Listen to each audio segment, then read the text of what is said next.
And as people are filtering in, welcome to the webinar on green building certifications. We'll give folks just a few minutes to filter in, then we'll go ahead and jump in. As always, this session will be recorded. My name is Sarah Laudeman. I'm one of the architectural researchers at Cove Tool, and I have my colleague Yash with me today to help coordinate any Q&A that comes up. Like I mentioned, today we're going to talk about green building certification systems, especially with a focus on LEED and how you can use Cove Tool to integrate with green building certificate programs. I also want to highlight, you'll see this come up a couple of times, one of our newest blog posts about green building certifications and Cove. So you'll see that in the chat. As we go through this presentation, please feel free to use the Q&A feature. If you have any questions that come up, we will have some time for Q&A at the end, but if it does come up during the presentation, you can go ahead and drop it in the Q&A module in Zoom, and we'll answer them as they come. With that said, I'm going to go ahead and get started. Like I said, today we're going to talk about green building certifications. We'll kind of go over an overview of LEED v4 and v4.1 for building design and construction, new construction. We'll also talk a little bit more about which LEED credits you can pursue with Cove Tool and how the platform can help support your sustainable building pursuits. You'll get a little bit more information along the way about the similarities between LEED and other systems, as well as from that blog post that I mentioned. Within that, you'll also see some about the integrative process credit, densities and diverse views, site assessment, energy and water use reduction and optimization, and the daylight and quality views. Along the way, you'll see the related resources showing up on the right-hand side of the slides. Those will be hyperlinked when we share a copy of the slides with everyone after the presentation. And you'll be able to review any of those resources that come up along the way. I want to start by highlighting that research has shown the benefit of daylight and green building overall in health, happiness, and productivity. One of the things that green building certificates kind of emphasize is not just occupant comfort or building performance, but the combined impacts of high-performing buildings and their high-performing occupants. So you'll see that as sort of an overview and a common thread through everything from LEED to BREEAM to WELL and FitWell and Passive House and Living Building. Like I mentioned before, most of what we'll talk about today has a lot of common ground between those building certifications. And of course, that process varies point to point. We'll use LEED as a primary benchline because it does share a lot of commonalities with other systems. And typically your projects can be at any stage in the development and design process when you start seeking certification, from conceptual planning to construction. Of course, the earlier you make that decision to jump into a certificate process, the easier it's going to be overall. We'll be able to emphasize everything from kind of design decisions and data-driven design in early stages, all the way through to documentation and submittal. In LEED version 4 and 4.1, there are an enormous number of credits, of course, with targets ranging from 40 to 80 plus points to earn either a certified standard or a LEED Platinum rating. Cove Tool can help cover 10 credits, earning up to 36 points, and that includes 3 prerequisite credits and 2 pilot credits. We'll talk a little bit more in depth about each of those, but that's going to cover the integrative process, your surrounding density and diverse uses credit, site assessment, indoor and outdoor water use reduction, both the prerequisite and the additional points available, minimum energy performance and your optimized energy performance in energy and atmosphere, daylight and quality views, innovation credits, and pilot credits. When we break that down, we'll see everything kind of working through the project lifecycle. Similarly to Cove Tool's intent, the integrative process credit is really focused on incentivizing design teams. It's meant to support high-performance, cost-effective project outcomes through early analysis of interrelationships among systems and among project team members.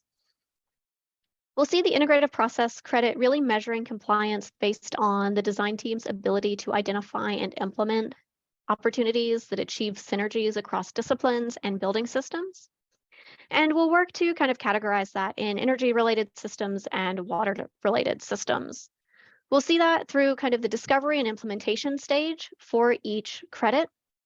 And Cove Tool will be able to help by breaking down kind of the simple box model, the investigative, and the performance level.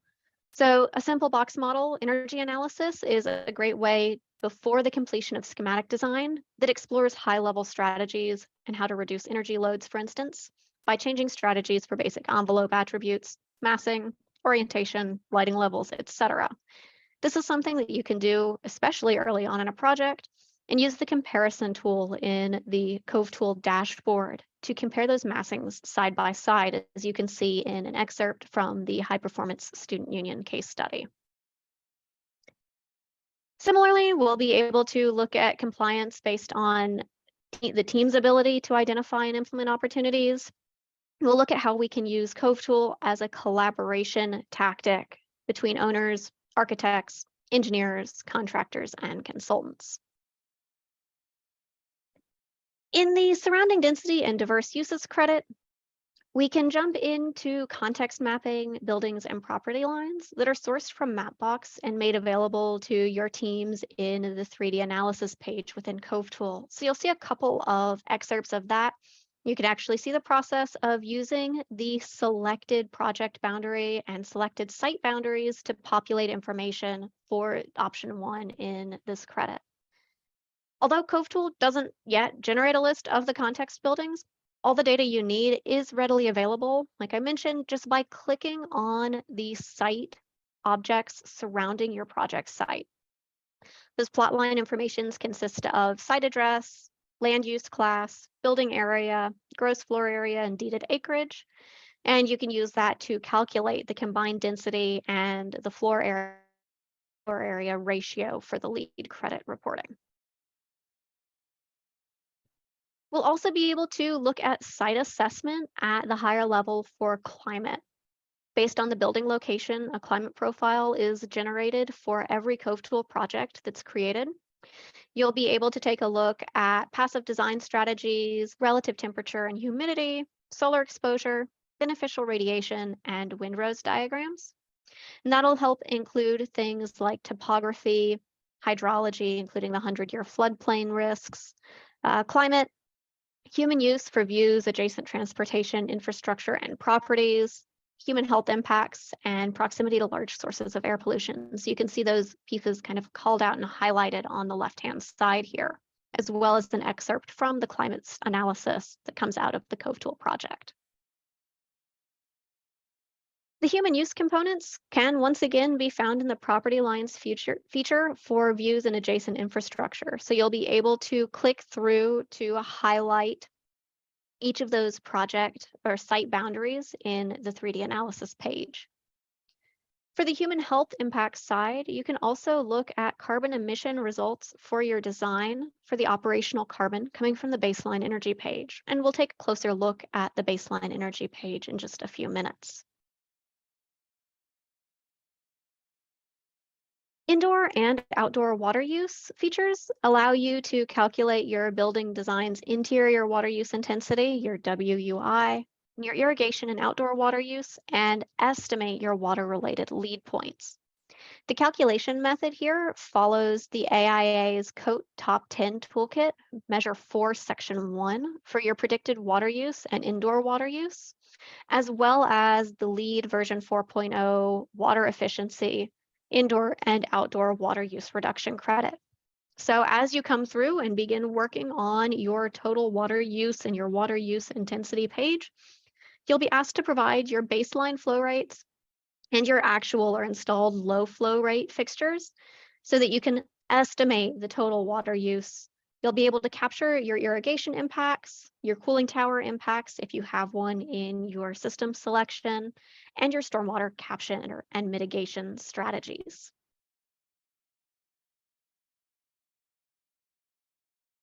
You'll also be able to take a look at the minimum and optimized energy performance In order to kind of demonstrate that 10% improvement that you need for the prerequisite credit in building performance from a baseline, Cove Tool supports a whole building energy simulation that'll take a look at your energy use intensity, your EUI.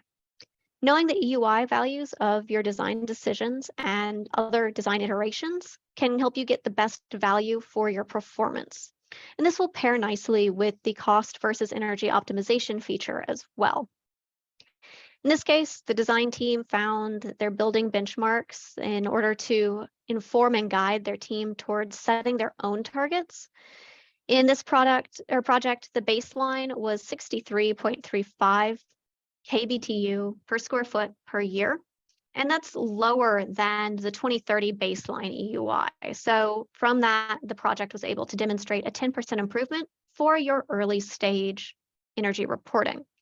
From this, you'll be able to take it out to compliance level modeling, whether that's sharing an open studio model with your engineers or consultants, or working within load modeling within Cove Tool itself to get that, again, full year energy model that LEED requires.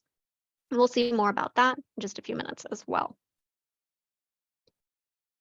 The minimum and optimized energy performance can also come into play with the optimization feature.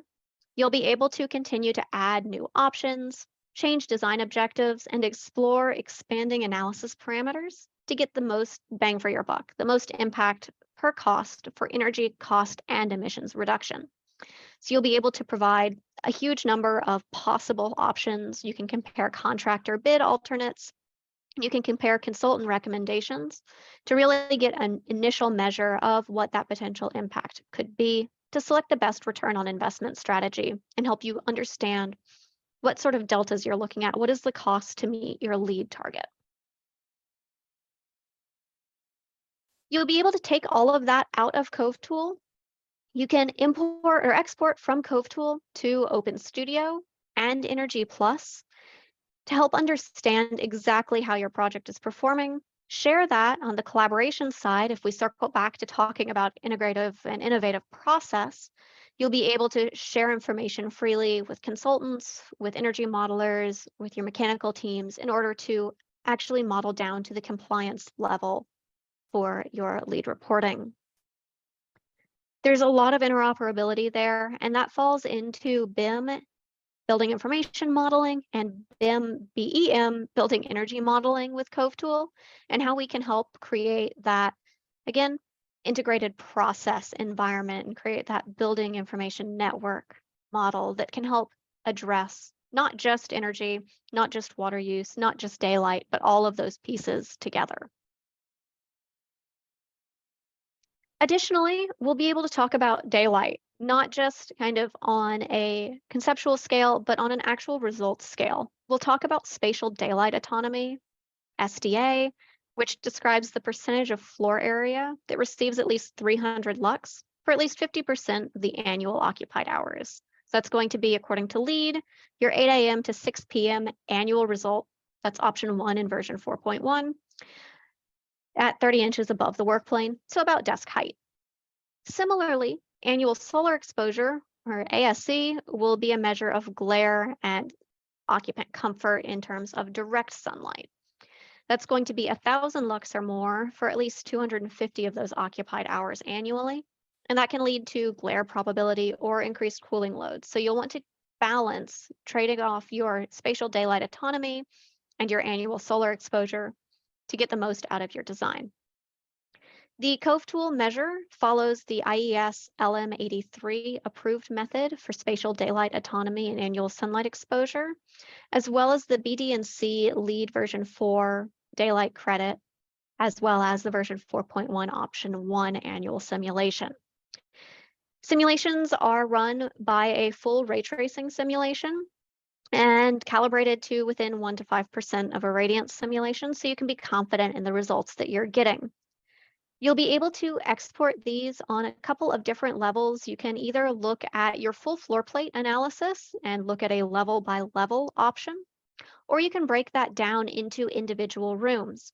And LEED accepts both options in terms of reporting, and you can find more information about that specific breakdown, the geometry upload and cleanup workflows, and lead reporting tactics and tools in the Help Center.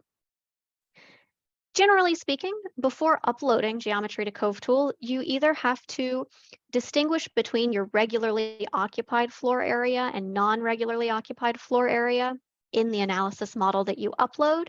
You can bring those in on the floor category for regularly occupied and the shading device category for the non-regularly occupied.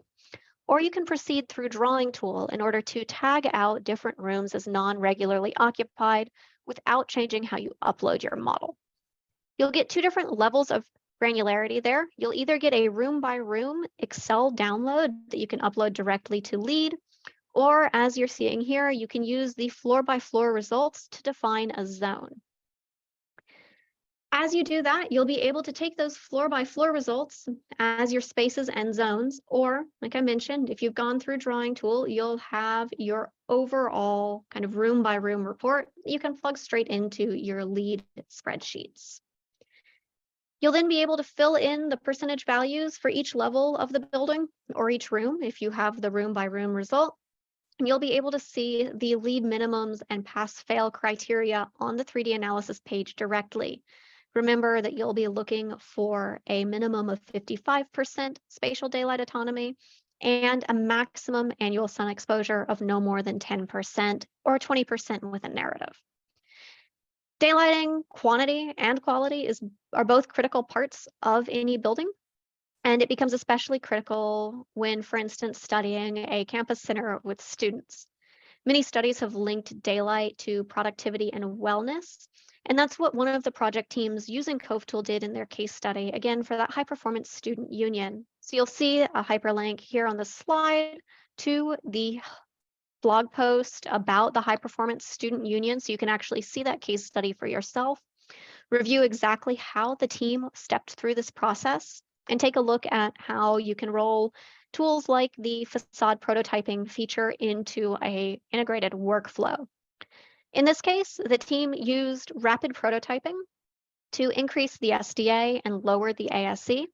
They tested multiple options in order to understand the shading configurations needed for each orientation. And you can see some examples of the graphics that they produced in that study here as well. So you can see that on an early design study, they looked at 4 different options: default windows, a ribbon window, a series of vertical slit windows, and some larger openings, in order to understand the way daylight entered the space with each of those options in different orientations. They also looked specifically at the eastern facade in their schematic design phase with a fixed window to wall ratio and evaluated again a series of different glazing options. Finally, they overlaid some of their programmatic requirements and entourage onto that 3-dimensional space captured directly from the Cove Tool platform to really understand how that daylight accessibility and glare potential might impact or might overlay with the expected use.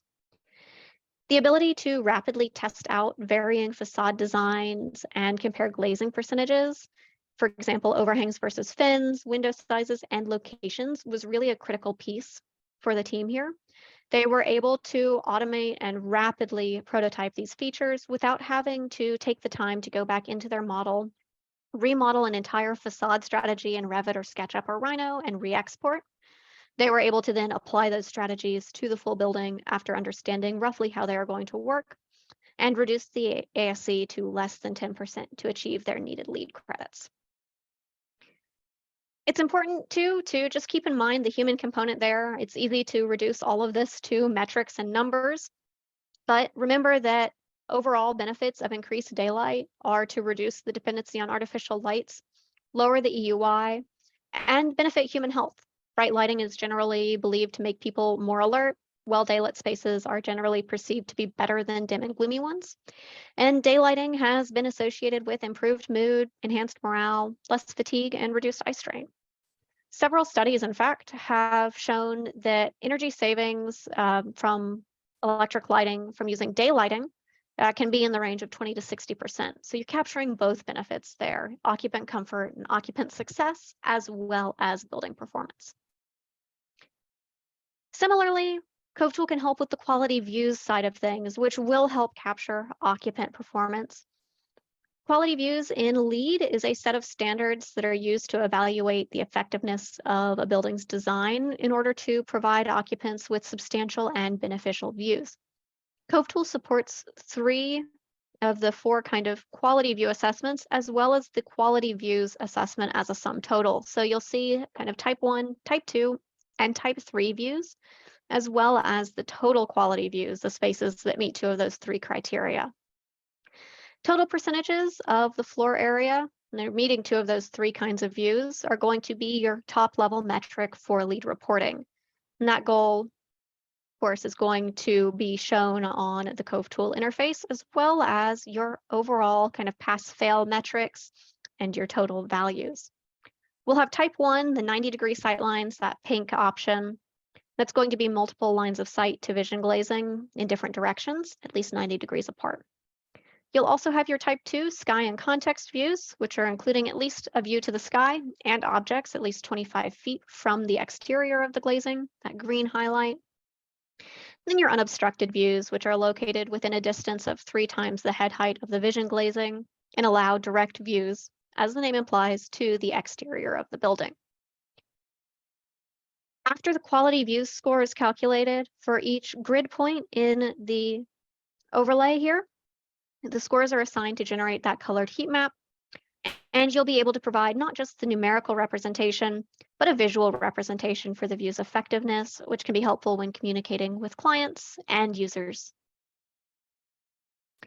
The quality views can also be reported directly to LEED, much like the daylight results can be. You'll either be able to report on a level by level zone-wide basis, or using the room by room export if you go through Drawing Tool.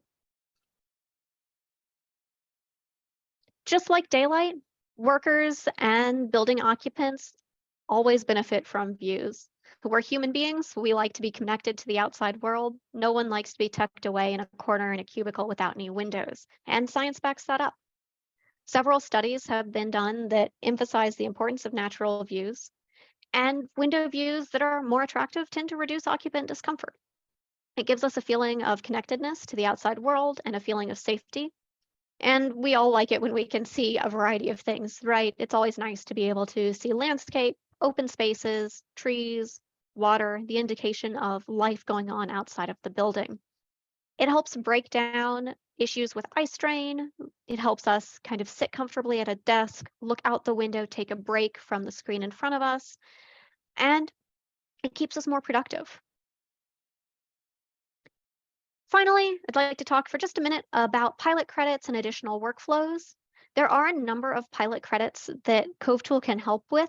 And of course, the sky is the limit. Whatever you can find in a pilot credit that we can help report, you can emphasize and use.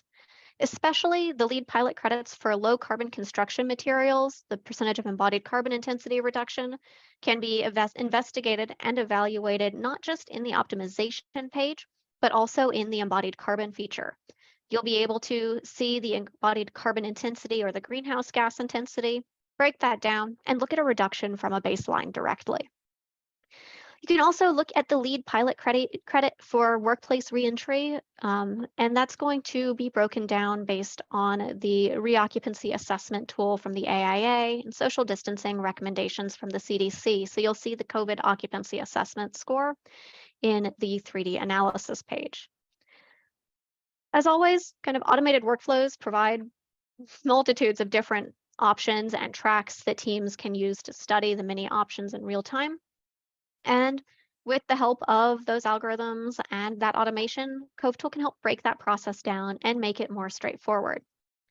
The last thing that I want to emphasize is that with additional workflows like compliance energy modeling within load modeling tool, you can perform more of these reporting metrics and analyses directly within the platform without the need to export to OpenStudio or Energy Plus, instead importing your project directly into the full featured load modeling side. With that, we've got about 5 minutes for any questions that anyone has. I'm happy to answer anything that's come up. And thank you all for joining us today. I see that we do have a question from Adrian about LEED version 5 for the energy and atmosphere credits. We are currently supporting 4 and 4.1. I do not know whether, and I have to admit, I'm not personally as familiar with the LEED version 5 credit, but what I can do, Adrian, there is that I will chat with the team at Cove Tool and I will get an answer on where we are and what we can already provide with what exists in the platform based on the version 5 energy and atmosphere credit criteria.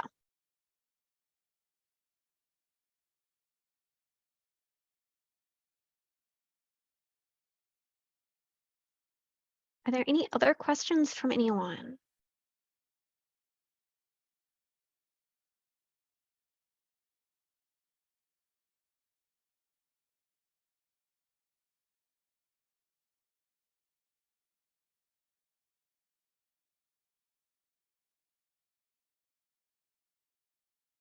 Yeah, absolutely. So the integrative process credit and its compliance, let me backstep through the slide deck here just a minute.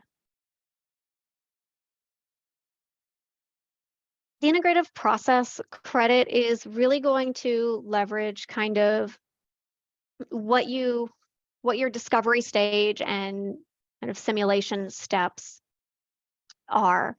So in this breakdown, you'll be able to see what the energy related and water related systems steps are for the integrated process credit. You'll be able to look at the documentation and the availability in Cove Tool. Right now, the only things that Cove Tool does not support for that integrated process credit is going to be thermal comfort and water supply sources. In Cove Tool, in the final report, you'll have details on your site conditions, your massing and orientation, and your basic envelope attributes. And that's going to be the PDF report that is generated when you view the either baseline energy page or the cost versus energy optimization page. So that PDF is going to summarize kind of all of those benchmarking and baseline requirements and allow for that initial reporting. And then for the lighting levels, the plug and process load needs, and the programmatic and operational energy parameters, you'll have a CSV download or an Excel download from the baseline energy page that summarizes those inputs as your team is investigating them. So you can pull those directly from a report. For the water use and water-related systems, the indoor water, outdoor water, and process water demand will be found directly in the water use tab as part of that graphical representation, as well as reappearing, of course, in that final report. See, I do see a note that a question just, will a recording be shared? Yes, a recording will be available here after the webinar. And I do see also a couple of questions about the embodied carbon feature and some details about embodied carbon analysis. The carbon feature for Cove Tool is available, and I don't actually have an interface in these slides, but it is available. It's the hexagonal CO2 icon in the bottom left of the Cove Tool workflow on that left-hand sidebar. And that's going to reference a series of baselines from the Carbon Leadership Forum, the CLF, as well as EC3 for category and typical averages, where the CLF folks don't have a baseline for that material. So you'll see your baseline overall, and then paired with that, you'll see a database of EPDs, your environmental product declarations, which for those who aren't familiar are sort of nutrition facts for the entire kind of product, what goes into it, how is it made, and what is its global warming impact. In the embodied carbon and the carbon feature, you'll be able to select those product declarations, compare them to the baseline, and actually see your total embodied carbon placed against your building's operational carbon projected over the life cycle. So you'll be capturing sort of your A1 through A3 life cycle phases and your B6 operational energy phase. So Laura, to answer your kind of question in a very long-handed way, it references both baselines and true EPDs that you have control over specifying.